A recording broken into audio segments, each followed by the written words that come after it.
A Martian Murder Mystery by Jansen Davies. Chapter 1. The Arrival.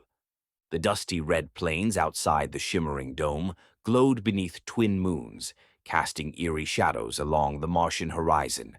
Inside the dome, nestled like a jewel, stood an architectural anomaly. Bramwell Manor, an exact replica of a 1930s English mansion. The architects reproduced the house perfectly, right down to the musty velvet drapes, brass candlesticks, and creaky floorboards. Sarnell, the host and Martian mastermind, floated inches off the floor as guests began to arrive. He'd spared no expense, importing authentic Earth furnishings, holographic fireplaces, and atmospheric simulations that even replicated fog. It was the grandest murder mystery Mars had ever seen. They came in shimmering ships and cloaked in mystery.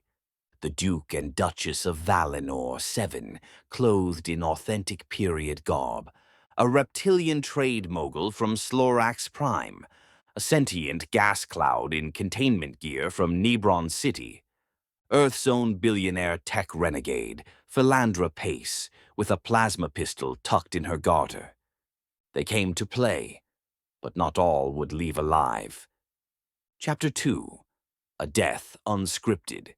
The game was scheduled to begin at twilight, when the simulated clouds over Bramwell Manor rolled in with ghostly precision.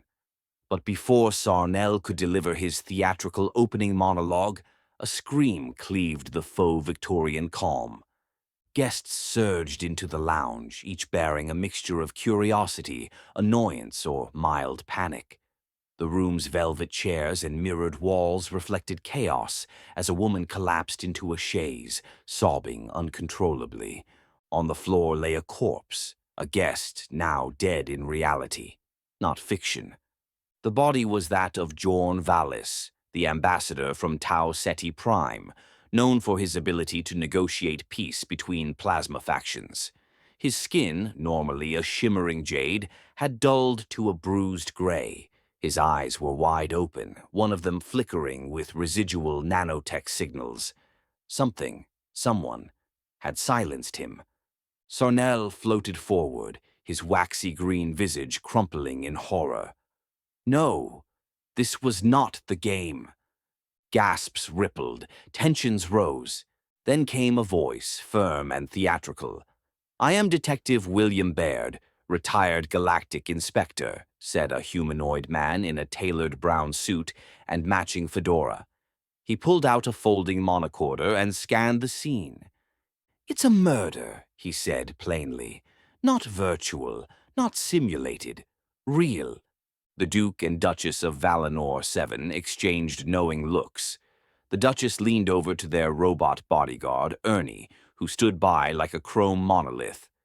"Keep us close. Something's wrong." "Affirmative," Ernie responded in a voice that sounded like grated gravel. Chapter 3. Shadows in the Parlor. Detective William Baird made his next move like a concert violinist tuning for war. He requested all guests remain indoors as the environmental dome was locked for security. The artificial storm system overhead obeyed his drama, casting flickering lightning across vintage walls. In the parlor, guests convened, uneasily sipping quantum martinis and synthetic bourbon. The reptilian mogul from Slorax Prime hissed anxiously. The sentient gas cloud hovered near the ceiling, pulsing a yellow hue, apparently the equivalent of nervousness. Baird eyed each guest, taking notes into his monocorder, his gaze pausing just a moment too long on the Duchess of Valinor 7.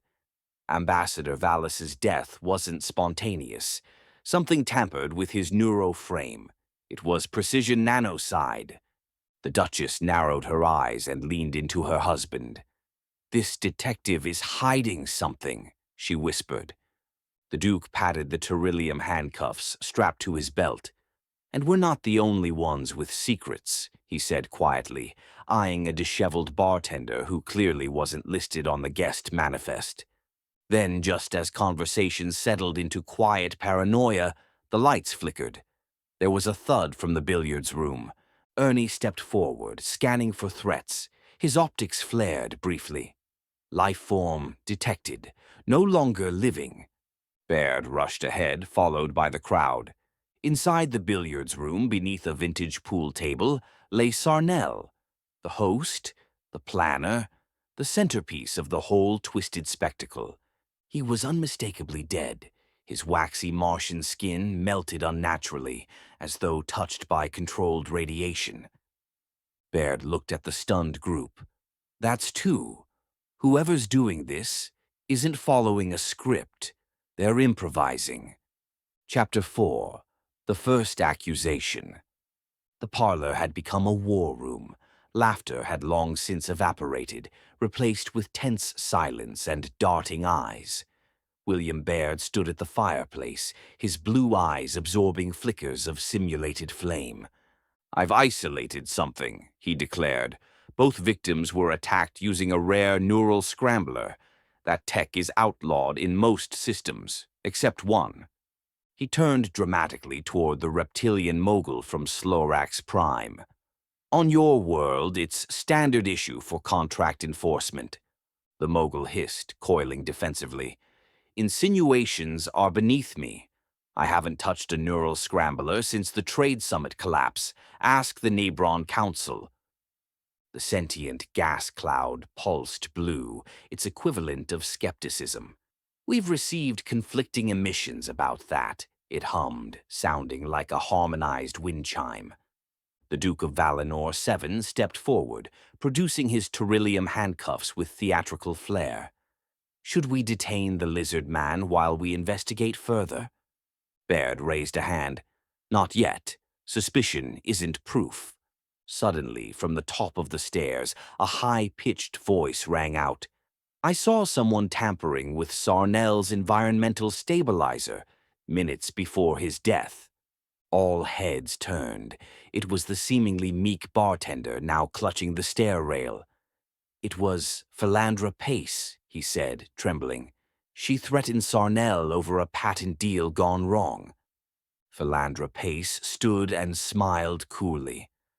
"I threaten plenty of people. Doesn't mean I kill them. Besides, why would I ruin a perfectly lucrative party?" Baird stepped forward, eyes narrowed. "Then you won't mind if I search your ship's manifest?"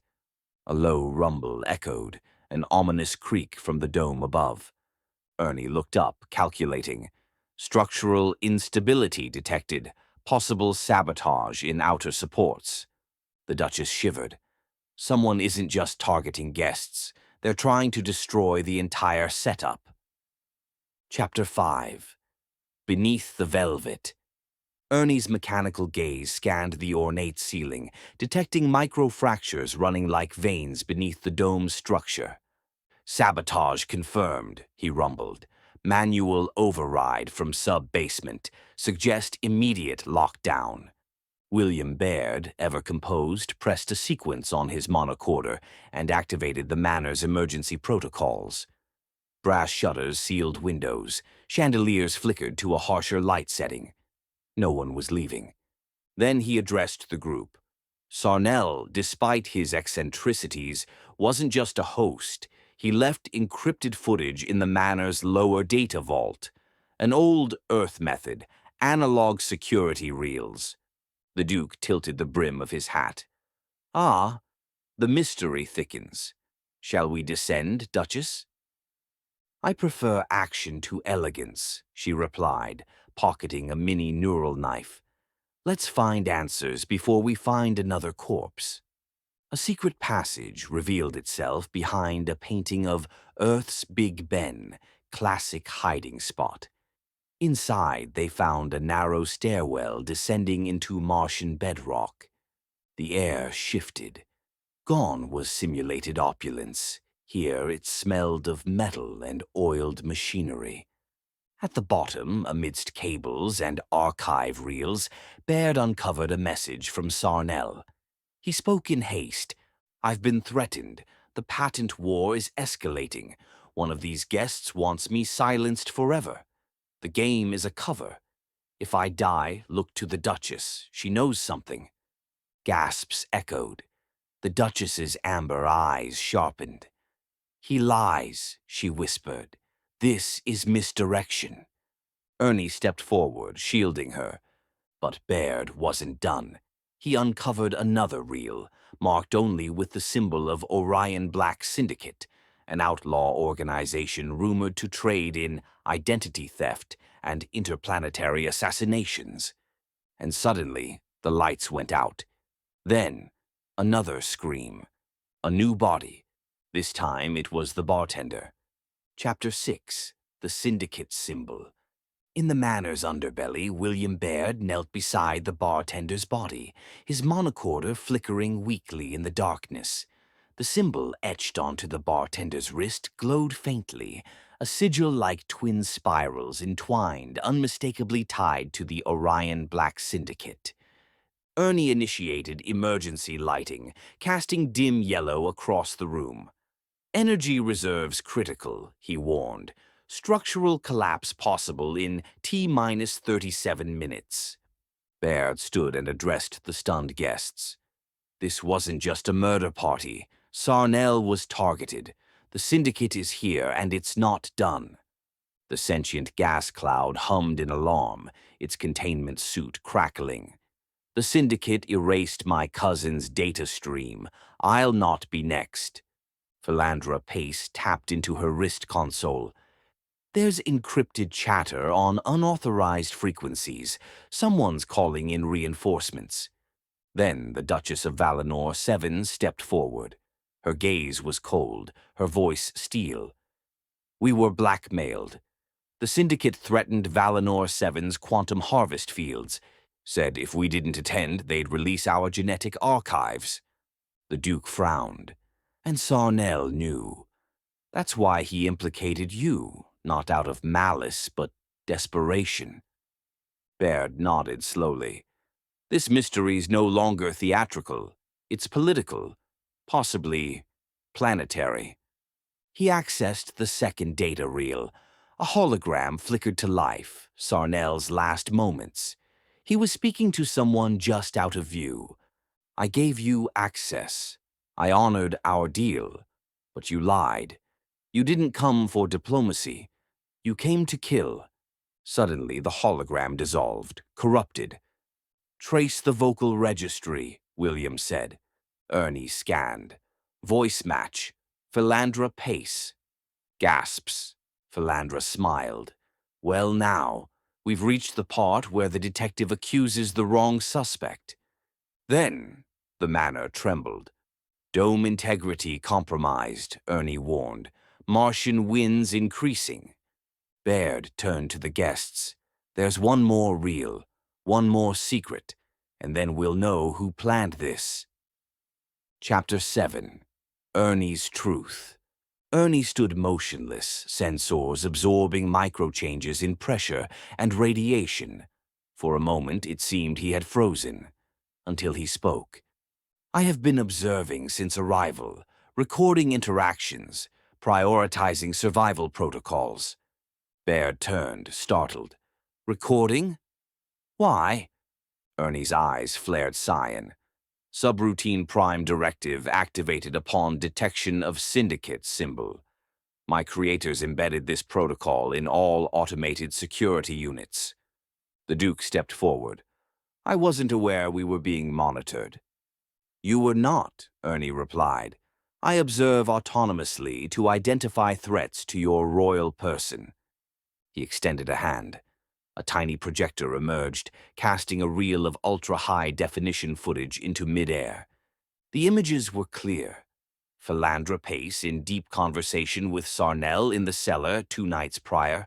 Her voice was crisp. "I gave you the funds.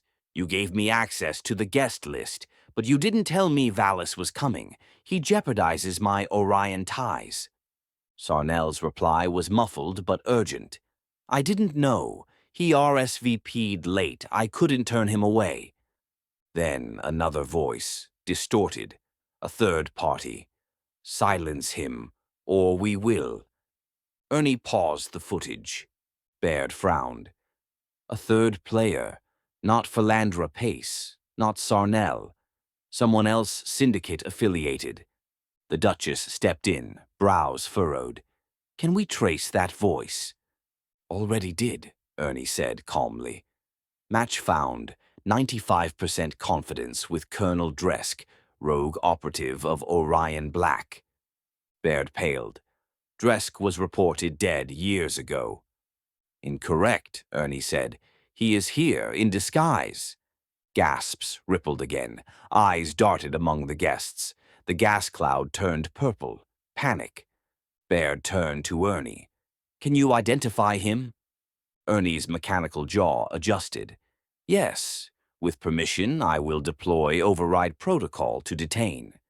The Duke nodded. By royal decree, engage. Engaging? Ernie's shoulders split open, revealing stun nodes and biometric scanners.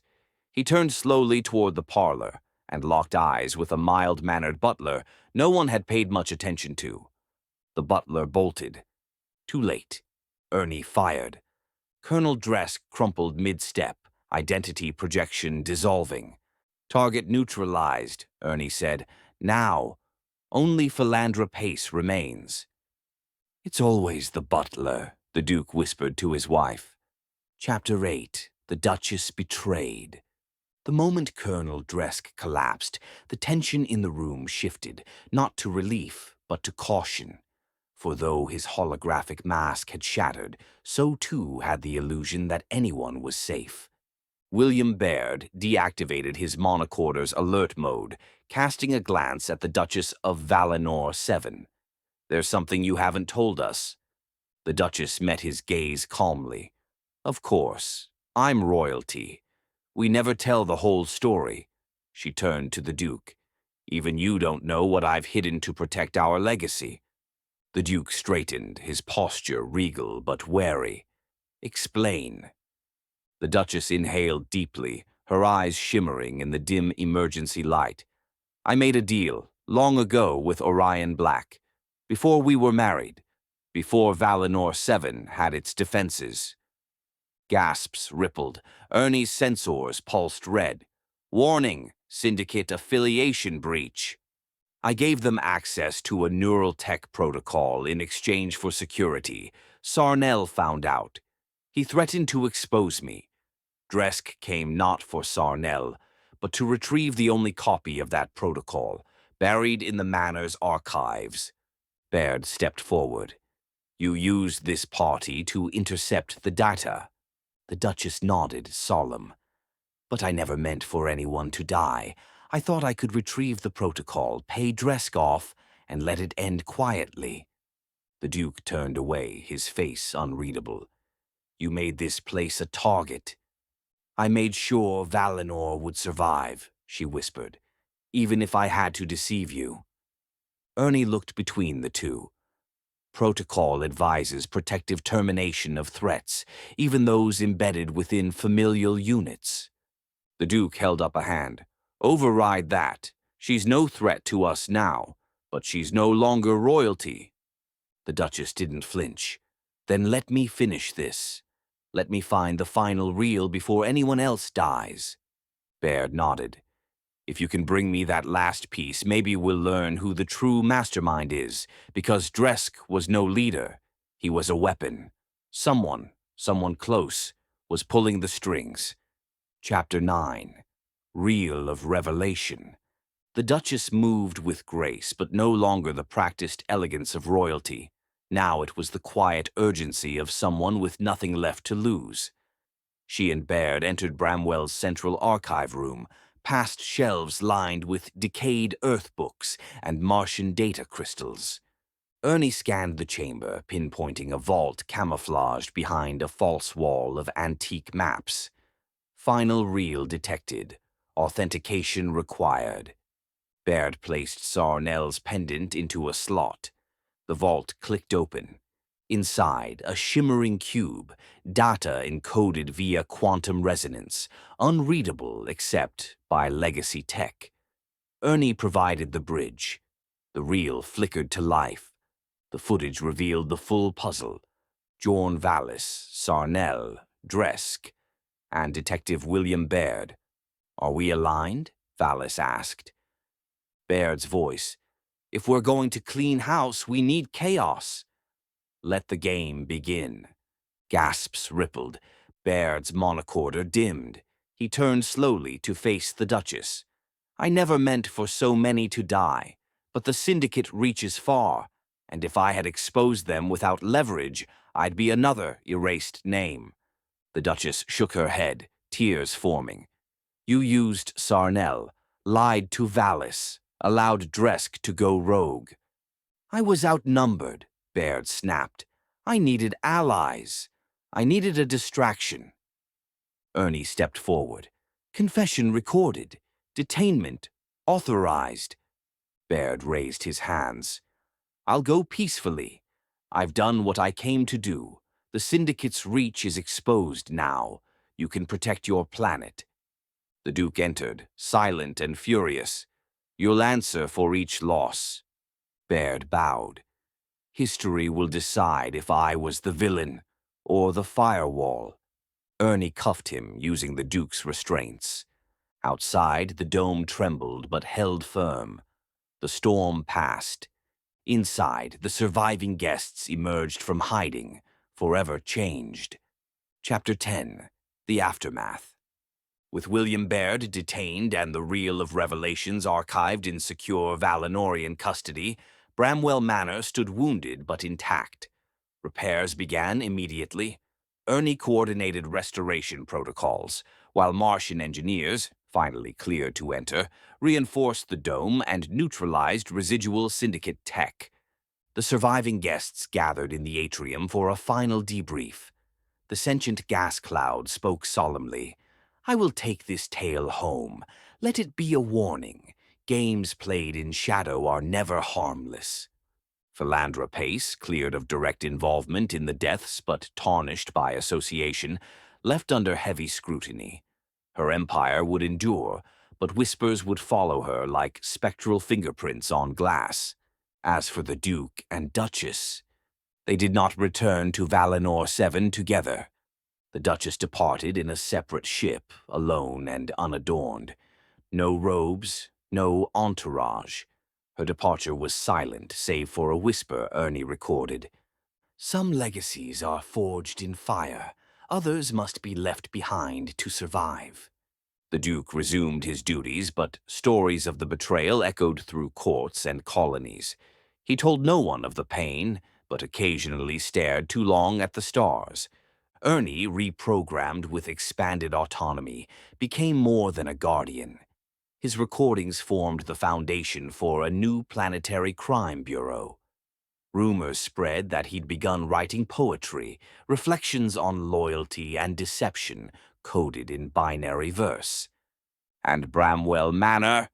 It remains sealed, restored but unused. Still, visitors to Mars swear that on certain nights they hear laughter drifting from inside, and sometimes a scream. The end.